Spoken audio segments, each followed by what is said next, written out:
The wind screamed against the log walls like a living creature trying to claw its way inside. Every crack in the cabin whistled with icy drafts, and each gust sent a tremor through the roof beams. Clara Whitfield sat hunched on the rough wooden floor, her back pressed to the cradle she had fashioned out of a broken trunk lid, her arms wrapped around the two swaddled bundles that were her only reason for drawing breath.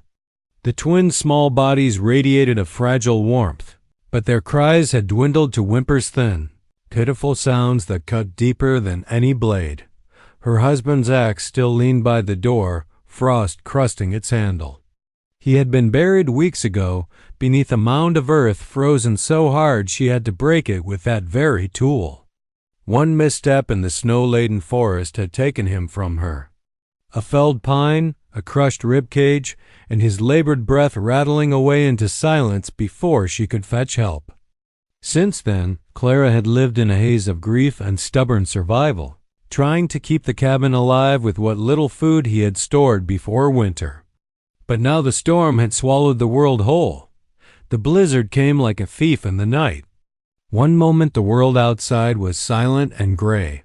The next it was a white fury that buried fences and swallowed the path to the stream. She had tried to fetch water that morning, breaking ice with the butt of a hammer, but the wind was so fierce it had nearly knocked her into the drifts. She returned empty-handed, her skirts frozen stiff around her legs. Now even the bucket by the door held nothing but a thin crust of ice. The fire was dying, its embers glowing faintly beneath a pile of ash. Clara fed in the last slivers of wood she had gathered, watching them catch reluctantly, the flame sputtering like a candle about to snuff out. There was no more stacked by the hearth. The logs outside lay under a suffocating blanket of snow she dared not face again, not with two infants who might freeze before she returned. Her stomach clenched with hunger, though hunger was no longer a sharp pain but a dull, hollow ache. The bread had run out 2 days ago.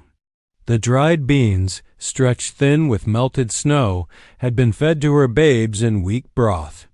She had not eaten since, saving what remained for them. Now her milk was gone, her body wrung dry by starvation. The twins nuzzled against her, searching for sustenance that no longer came, and their mewling tore her heart apart. Outside, the storm howled like a banshee, slamming snow against the shuttered windows. Sometimes, in the midst of the roar, Clara thought she heard voices men calling, horses neighing, even her husband's laugh carried back from the grave. But when she strained to listen, there was only the endless keening of the wind. Loneliness pressed down heavier than the cold, heavier than the grief. She was the only living soul for miles, the widow of a forgotten homestead, clutching 2 fragile lives against the grave that winter promised. She rocked them slowly, humming a lullaby her mother once sang in Tennessee, though her throat was dry and her voice cracked. The tune quavered in the dim cabin, a fragile thread of memory holding her mind together. If she let silence fall, despair would swallow her whole. She pressed her lips to her son's forehead, then to her daughter's, breathing in the faint scent of milk and wood smoke clinging to their skin. They were her last tether to hope. But how long could hope last in such a place? Her gaze drifted to the rifle propped in the corner, a relic her husband had used for hunting deer. Powder and shot were low, and the storm had frightened off any game days ago. She had considered taking the gun, stepping into the storm to meet her fate before hunger took her children slowly. Better a mother gone swiftly than a mother who watched her infants wither away. Yet each time the thought rose, she clutched them tighter, whispering through tears, "Not yet. Not yet." The cabin groaned under the weight of snow piling on its roof. Cold seeped into her bones, making her joints stiff, her fingers numb even beneath the tattered shawl. The shadows cast by the dying fire danced on the log walls, twisting into shapes that made her start. Once she thought she saw a man's outline lingering by the door. She blinked, and it was gone. The twins whimpered again, one after the other, their cries too weak to rise above the storm. Clara rocked harder, her eyes burning with tears she could not afford to shed. She prayed not with words from Scripture, for she could not remember the verses, but with a desperate cry of the heart. If God still walked these frozen plains, if angels still descended to the forsaken, let them come now. The wind answered with another shriek, rattling the shutters so hard she thought they might rip free. Clara buried her face in her children's blankets, bracing herself for whatever end the storm would bring. Unbeknownst to her, beyond the curtain of snow, a lone figure was moving steadily toward the cabin. The storm had swallowed the world so completely that Clara could no longer tell night from day. Hours blended into each other in the gray dimness that seeped through cracks in the shutters. Sometimes she thought she heard dawn breaking in the faint easing of the wind, but then the storm roared back with renewed fury, snuffing out all sense of time. Inside the cabin, the air grew heavy and stale. The fire had dwindled to a frail flicker, and the smoke hung thick in the low rafters, irritating her throat. Clara pressed her shawl against the gap in the doorframe to keep the cold from creeping in, but it was no use. Ice crystals formed along the seams, glittering like cruel jewels in the faint glow. The babies stirred against her chest. Their faces were pale, their lips tinged a bluish hue, and their little fists trembled as they whimpered. Their cries, once sharp and demanding, were soft now, like reeds whispering in the wind. It terrified her more than any scream. A healthy child screamed. A starving child faded into silence. "She, my loves," Clara whispered, her voice raw. She tried to rock them gently, though her body shook from exhaustion. "Mama's here. Mama won't leave you." But her words rang hollow. She had nothing left to give them. Her breasts were dry, her arms weak. Even her tears came slowly now, as if her body had nothing left to spare for grief. She thought of her husband again, of John's broad shoulders bending as he carried logs, of the way his laughter had filled this cabin once. His absence was a wound that bled into every corner of the room. She had never felt so betrayed by life, so abandoned by the very earth she once thought would cradle her family. The twins whimpered again, louder this time. Their hunger tore through her like claws. Clara pressed her lips to their foreheads, murmuring broken promises. If only she could conjure milk with a prayer. If only her husband were here to bring meat from the forest. If only the storm would break, just for an hour, to let her gather firewood and melt snow. But the storm showed no mercy. She rose unsteadily, clutching both infants against her chest, and staggered to the window. With trembling fingers, she scraped frost from the glass. Beyond the frozen pane, the world was nothing but white chaos, snow swirling in wild eddies, trees groaning under the weight, drifts swallowing the earth in heaps taller than a man. She could see nothing, no sky, no horizon. Only the endless storm. And yet, as she stood there, she thought she saw something else. First, it was only a darker shadow in the storm, a shape that didn't move like the wind or the trees. She blinked hard, certain her eyes were playing tricks. But then the twins let out a weak, simultaneous wail, thin and fragile, but piercing in the silence of her heart. That sound carried. She felt it in her bones. She imagined it slicing through the storm, a cry flung into the void, a beacon of desperation. And for the briefest moment, she wondered if someone or something had heard. The shadow lingered, then disappeared behind a curtain of snow. Clara's heart pounded. She pressed her back against the wall, clutching her children as if the storm itself might burst through the cabin. "It's nothing," she whispered to calm herself. "Just my mind. Just the snow," but doubt lingered. Out here, she knew, dangers prowled the wilderness. Wolves, hungry men. Worse still, the Comanche whose raids settlers feared and whispered about in every gathering. Alone in the blizzard, Clara's imagination conjured every terror the frontier could hold. The babies cried again, and this time their voices sounded almost angry, tiny fists flailing weakly. She wanted to believe their cries were strength returning, but she knew it was the last fuel of fading bodies. They were too small, too fragile. Another night like this could take them from her. She stumbled back to the cradle, lowering them gently inside and tucking the blankets tighter around their tiny forms. Kneeling beside them, she clasped her hands together, knuckles white, and prayed in broken words. "Please, Lord, don't let them die. Take me if you must, but not them. Not them." The storm howled in answer, rattling the shutters so violently she thought the whole cabin might collapse. Then, just as suddenly, there came a sound she hadn't expected. A knock, faint, muffled, almost lost in the roar of the wind. But unmistakable. Clara froze. Her breath caught in her throat. She turned her head slowly toward the door, eyes wide, heart hammering so loudly she thought it might wake the babies. Another knock, heavier this time, deliberate. Her first thought was John. Her mind screamed at her for even thinking it, but grief played cruel tricks. Her second thought was worse, a stranger. Out here, in the middle of nowhere, in the dead of a blizzard, who could it be but danger? Clara reached for the rifle in the corner, her hands trembling as she fumbled to lift it. The twins whimpered in the cradle as if sensing her fear. She pulled the gun close, her finger brushing the cold metal of the trigger guard. The knocking came again, slow, steady, patient. Not the frantic pounding of someone desperate, but the controlled rhythm of someone certain. Every hair on her neck rose. Someone was out there. They had heard her children's cry. The knocking did not stop.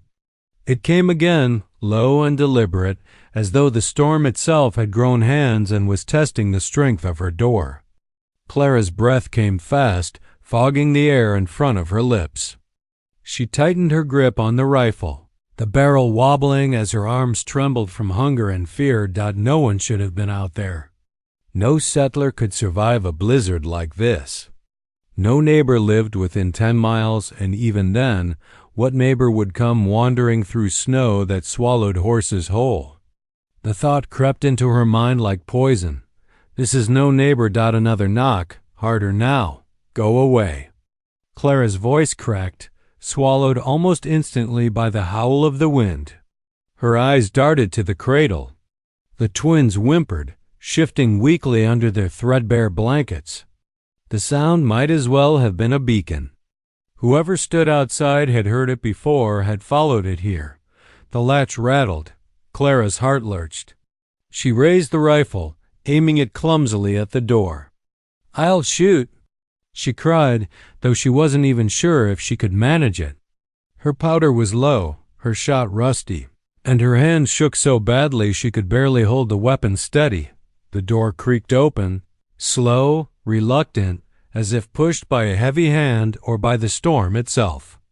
A blast of icy wind tore into the cabin, extinguishing the weak flame in the hearth and plunging the room into half-darkness. Snow swirled in, glittering in the fire's dying embers. And then, framed against the raging white, a figure stepped inside. He was tall, broad-shouldered, his silhouette sharp and unfamiliar. Snow clung to his fur-wrapped shoulders, and in his hand he carried a bow taller than Clara herself. His hair hung in thick, dark braids, dusted white with frost, and his eyes gleamed like obsidian in the dim light. A Comanche. Clara's breath caught, her stomach twisting with terror. Stories of raids and massacres filled her ears, tales told around settler fires of cabins burned and families cut down. Now one of them stood in her doorway, real as the storm. The rifle wavered in her hands. "Stay back," she whispered, though her voice had no strength. The man paused just inside, his dark gaze sweeping over the cabin, the cradle, the weak fire, the widow clutching a gun she clearly didn't have the strength to fire. His expression didn't change. He said nothing, only shut the door firmly behind him, shutting out the storm. The sudden silence made Clara's ears ring. Only the wind's distant howl remained outside. Inside, she could hear the baby's faint whimpers, the sound of her own ragged breathing, and the faint crunch of snow melting from the hunter's boots as he stepped further into the cabin. "Stay back," she repeated, louder this time, though her voice cracked on the second word. He looked at her then, not with hatred, not with cruelty, but with a sharp, assessing gaze that made her feel as though he could see through her, strip her soul bare. He pointed at the rifle, then shook his head once, slow and steady, as if to say, "You cannot harm me." "Don't try." Clara's grip tightened until her knuckles ached. The babies let out another thin wail, breaking the tension. The hunter's eyes flicked toward the cradle, his brow furrowed, not with malice but with something like recognition. He stepped closer, reaching into the pouch at his side. Clara's heart hammered. She raised the rifle higher, ready to fire, even if it meant killing him or dying with him. But instead of drawing a weapon, he drew out a strip of dried meat, dark and tough, and laid it gently on the table. Then another, and another. Venison, food. Clara's eyes widened. For a long moment, she didn't breathe. The man didn't move toward the babies nor toward her. He only crouched near the hearth, pulling flint and steel from his pouch. With practiced movements, he coaxed life back into the smothered embers, feeding them until flames licked high again, casting the cabin in warm light. His face was harsh, weathered by sun and wind, but not cruel.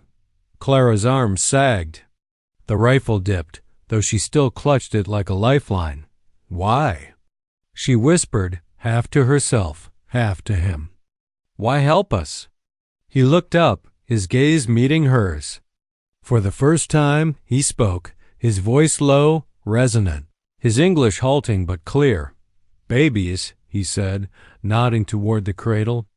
His expression softened just a fraction, a fleeting shadow of sorrow passing across his face. Clara's throat tightened.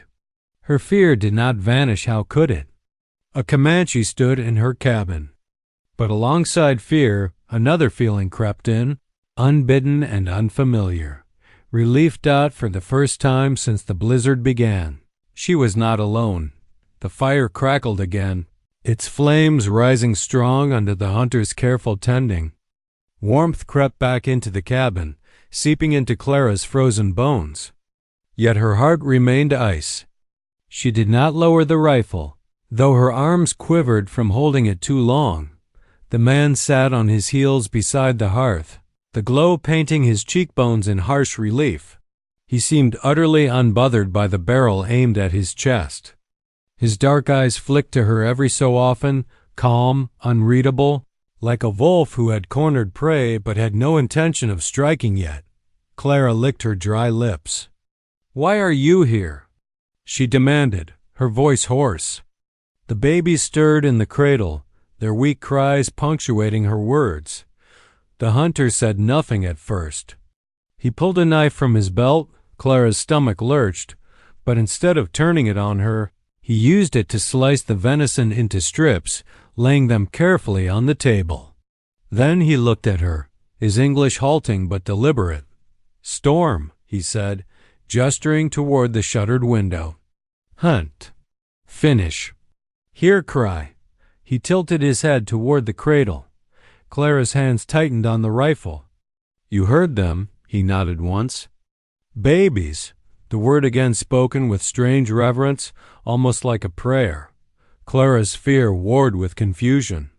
Everything she'd ever been told screamed at her that this man was the enemy. Settlers whispered of raids where Comanche took no mercy. But nothing in his manner fit the stories. He had brought food, rekindled her fire, and now he watched her children with an expression she could not name, but which looked far more like grief than malice. Still, trust was not something she could afford. "You've done what you came for," Clara said sharply, though her voice trembled. "Now leave us." The hunter did not move. He pulled off his snow-caked furs, laying them near the hearth to dry. Clara's pulse spiked. He meant to stay. Her finger twitched near the trigger. "I said go." At that, his gaze sharpened. He tapped the rifle barrel with one calloused finger, shaking his head. "No shoot," he said firmly, not as a plea but as a command. "No kill me." You don't know what I need," Clara snapped, though even as she said it, her stomach twisted painfully at the sight of the venison. The hunter leaned back on his heels, watching her steadily. "Food, fire, strong arms." He tapped his chest. "I hunt."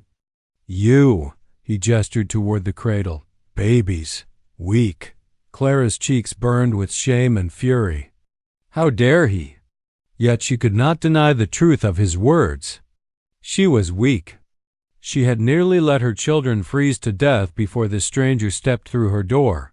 Her arms shook violently now, the rifle heavy as stone. Finally, with a strangled sound, she lowered it, though she kept it clutched tightly in her lap.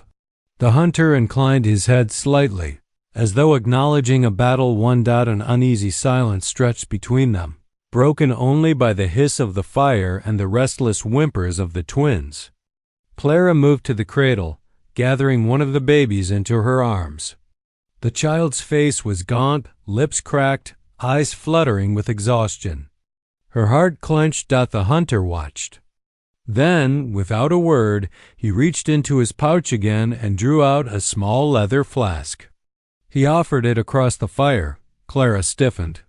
"What is it?" He hesitated for words, then said, "Goat milk, dry, mix water." He mimed pouring, stirring, holding it to a child's mouth. Her breath caught. Goat's milk. She had prayed for something, anything, to feed them, and here it was in the hands of the man she feared most. She stared at him, suspicion gnawing at her. Was it a trick? Poison? But then she looked at her baby's hollow cheeks, at the weak fists curling and uncurling, and her resolve broke. With shaking hands, she took the flask. She melted snow in a tin cup by the fire, mixing carefully. The hunter watched, silent, his expression unreadable. When the milk was warm, Clara touched it to her baby's lips. The infant latched weakly, then drank. Tears blurred her vision. Relief flooded her chest so swiftly it nearly crushed her. "Thank you," she whispered, almost against her will. The hunter gave no reply. He only leaned back, arms folded, eyes still fixed on the children as though guarding them. Clara's fear did not vanish, but in its place something new took root, a fragile, reluctant thread of dependence. She hated it. She needed it. The storm howled outside, but inside, a fragile alliance was born. The storm did not ease. By the next morning, the cabin was half buried in snow, its roof groaning under the weight, the shutters rattling like bones in the grip of death. Clara stirred awake, her back stiff, her shawl stiff with frost. The twins slept fitfully beside her, their breathing shallow but steady thanks to the warmth of the fire that had somehow survived the night. She blinked grudgingly and saw him. The Comanche sat cross-legged near the hearth, dark against the glow of the flames, sharpening his knife with a stone. He had not slept, or if he had, it was only for moments. His eyes flicked up when she stirred, unreadable, steady as the mountain itself. The tension returned instantly. Clara pulled the babies closer, her throat tightening with the same mixture of fear and resentment she had carried since his arrival. He had helped her, fed them, warmed them, but what guarantee was there that he wouldn't turn cruel when it suited him? What man, what stranger, offered help without cost? Her stomach growled violently, breaking the silence.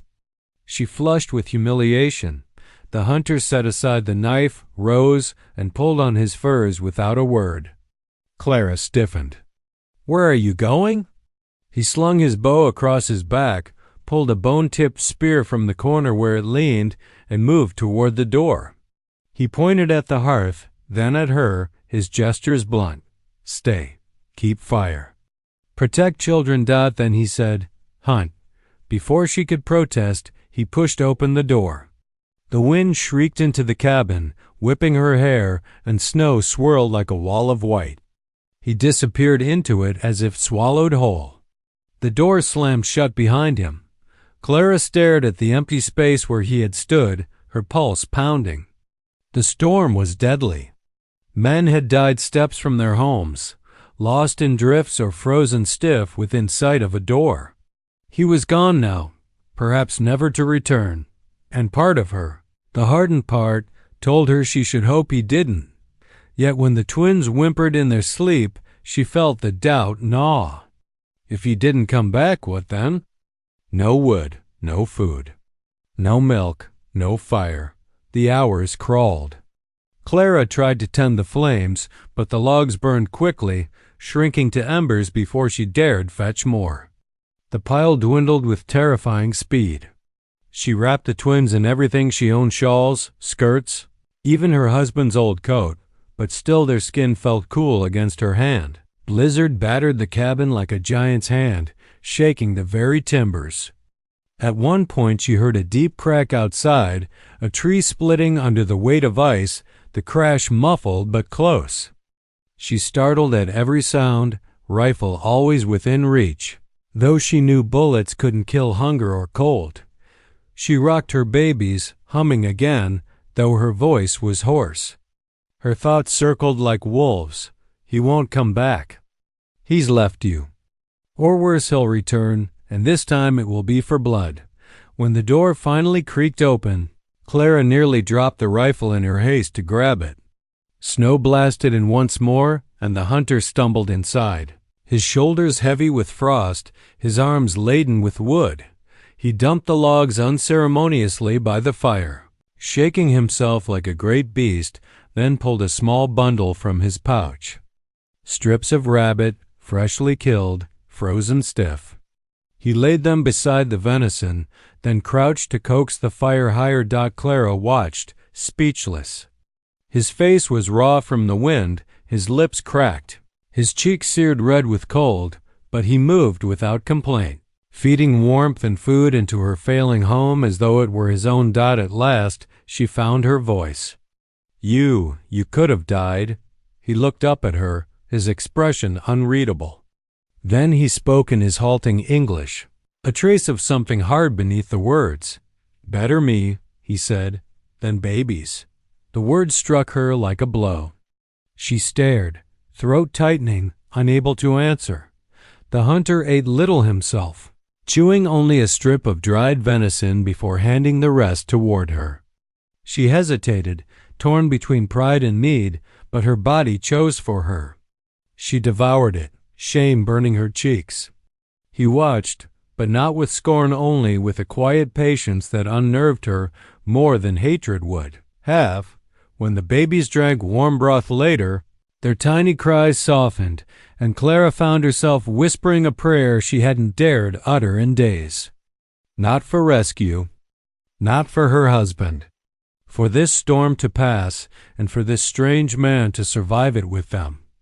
The thought chilled her almost as much as the wind. By the third day, the storm had become less a passing trial and more a prison.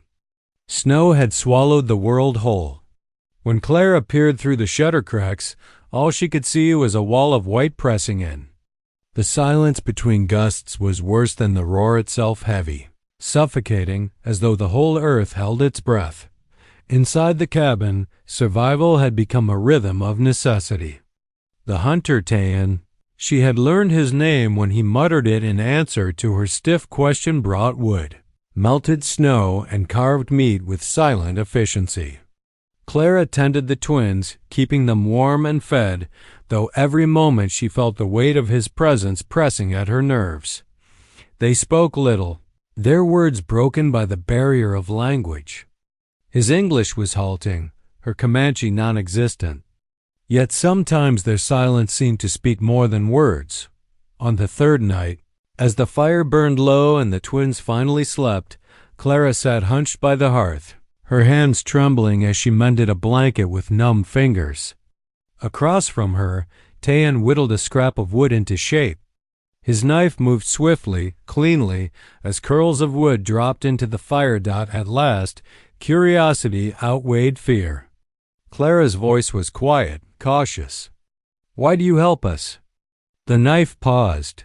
For a moment, she thought he wouldn't answer. Then he held up the wooden scrap. It was a crude carving of a tiny horse, its shape rough but clear. He set it gently on the table, pushing it toward the cradle. Clara's brow furrowed. "A toy?" Tayan nodded once. His voice was low, steady when he spoke. "My boy," her throat tightened. She waited. Winter. "Last year," he said haltingly, searching for words. His hand hovered in the air, then dropped. "Sick, him. Wife. Both." He touched his chest with a closed fist. "Gone." The fire popped, filling the silence that followed. Clara's hand stilled on the blanket. For the first time since he had entered her cabin, she saw him not as an enemy, nor even as a stranger, but as a man carrying his own ghost. He reached toward the cradle, though not close enough to touch. His eyes lingered on the twins, his voice quieter than before. "Cry, same cry. I hear in storm. I remember."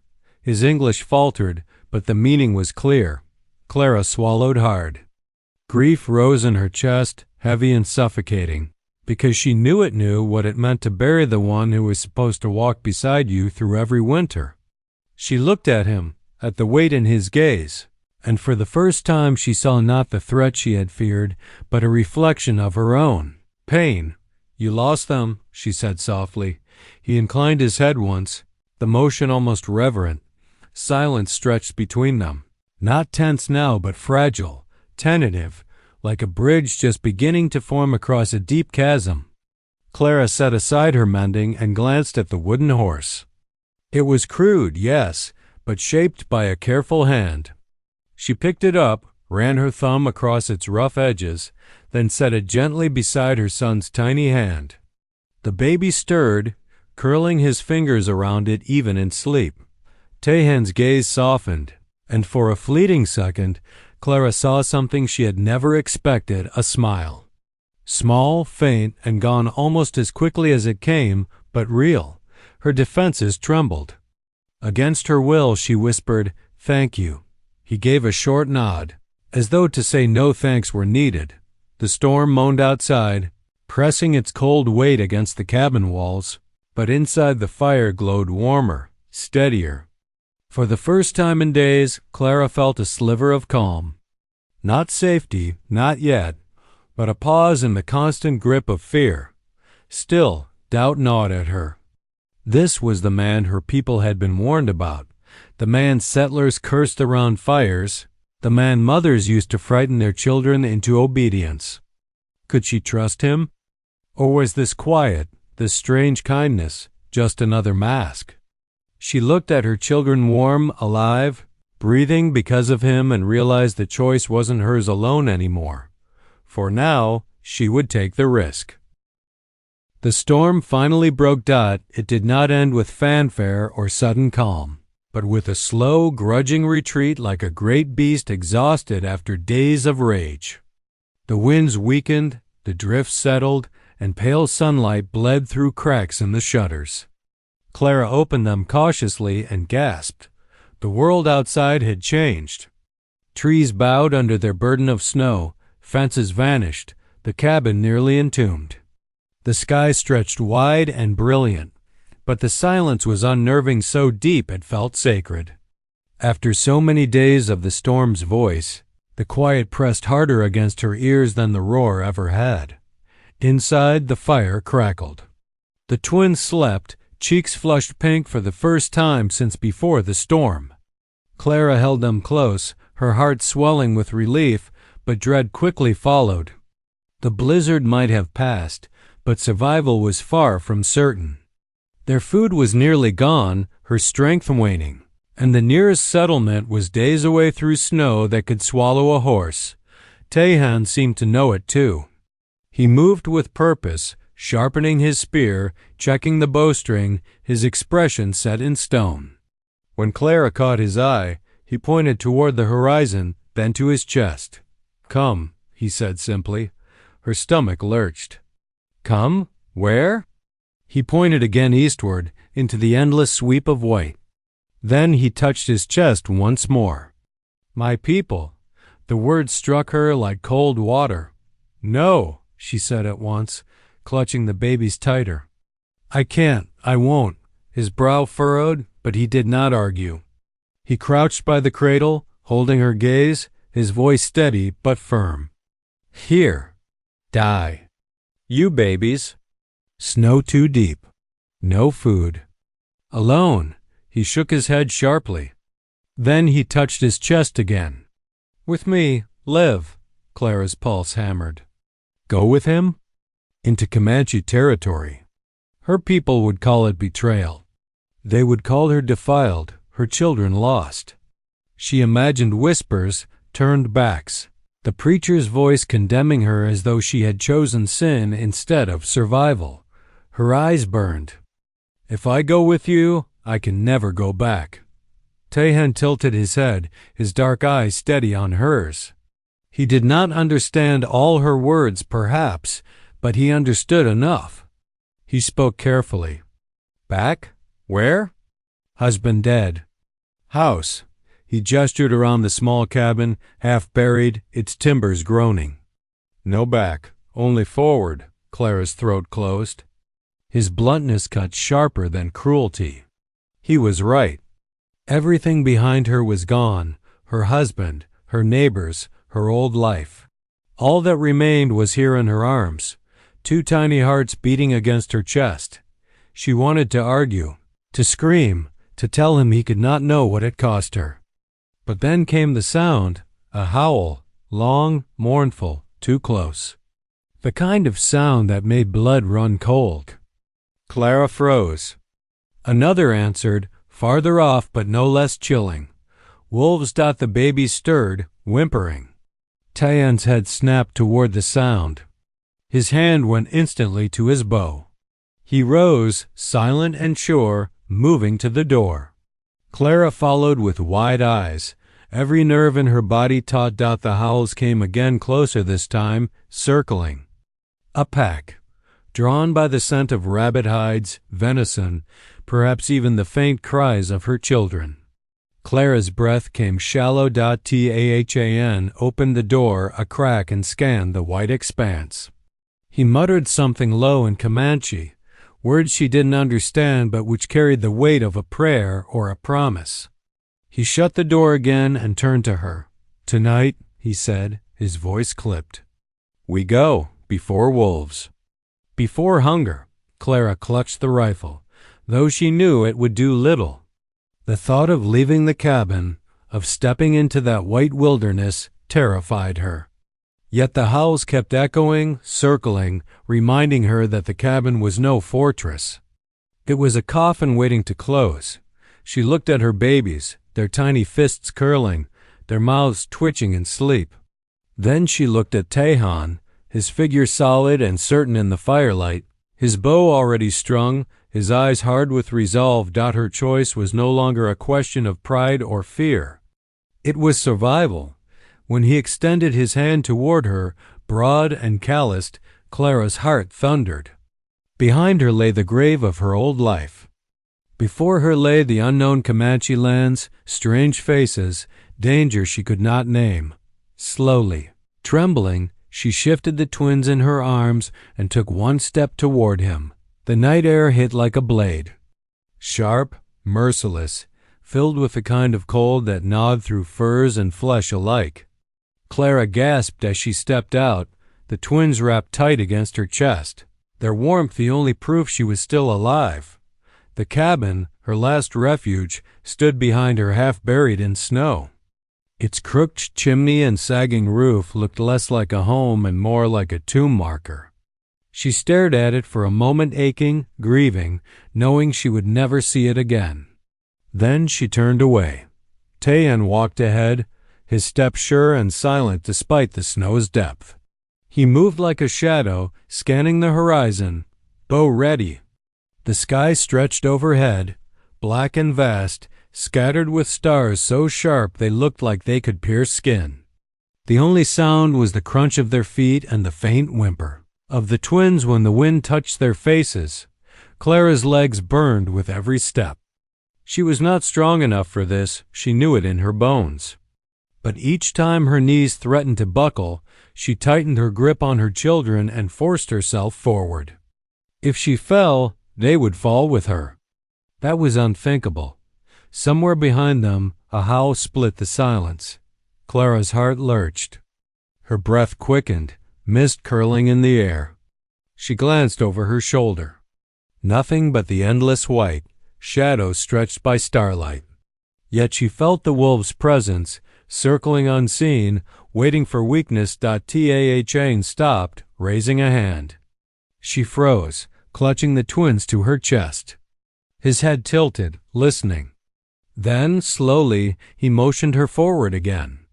His composure steadied her, though fear clawed at her ribs. Hours passed.